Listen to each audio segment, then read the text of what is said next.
That's certainly been his story over the last couple of weeks, as he's been appealing to his factional colleagues to indeed choose him over the other two candidates. He was born in Akita, which is in the northern part of Honshu, the main island here of Japan, often known as a very sort of snowy country.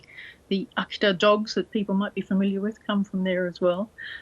He left there after he finished high school. He was from an agricultural family, strawberry pickers, in fact, and left to head down to Tokyo to study he came down to work and then decided to go and study at university. He decided that was what he needed to do to succeed in politics, and chose, at the time, a relatively unknown, again, keeping with his humble origins, private university, and worked his way through university. He's really been making his distinction with his background compared with the Abe dynasty, if you like. I mean, Prime Minister Abe comes from a veritable dynasty of politicians, so he's really been playing on that distinction. He might be playing on that distinction, but he was Abe's right-hand man, and he says he's going to maintain his significant policies. Do you think he will? Mm-hmm. I've just been watching.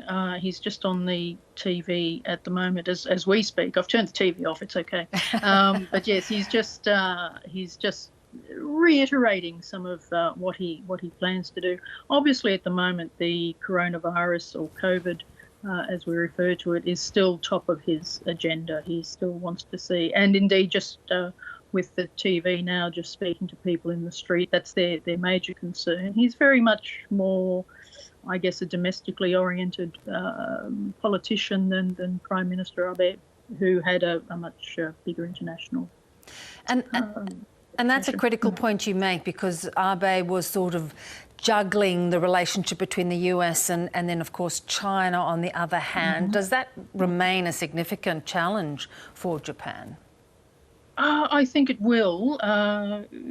And Suga has indicated that he's likely to, certainly in the first instance, continue to seek advice, I think were his words, from Prime Minister Abe, or the outgoing Prime Minister Abe, while ever he can, just to take advice on where to go with it. Earlier this afternoon, not long after Suga's election was announced, there was a statement put out by the Chinese Foreign Ministry, and they expect that relations between at least Japan and China will continue with some stability, and they're looking forward to developments with a vaccine for corona. It's interesting you make that point about still seeking sort of advice from Abe, because I wonder whether Abe will easily fade into the background, and he's been such a charismatic politician for Japan. Well, he's not intending to resign from Parliament just yet, so I expect he will try and maintain some level of influence. The illness may be more serious than we thought. He was back in hospital again this week, so it does remain to be seen just how much influence he can continue to have. So I was interested too to read that Mr. Suga enjoys Australian desserts, but he also gets up and does 100 push-ups every morning. So he's got both sides of that debate, sort of a bit of indulgence, but that discipline. So he obviously, it's something that he perhaps has been working toward most of his life. Possibly, yes.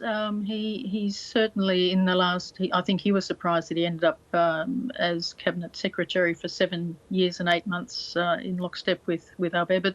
But certainly, I mean, he doesn't drink. He's made a key point of that. But he says he does have a sweet tooth.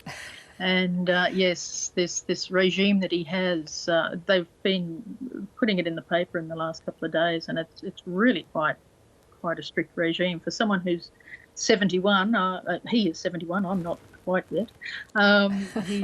He certainly does, stay fit and on the ball.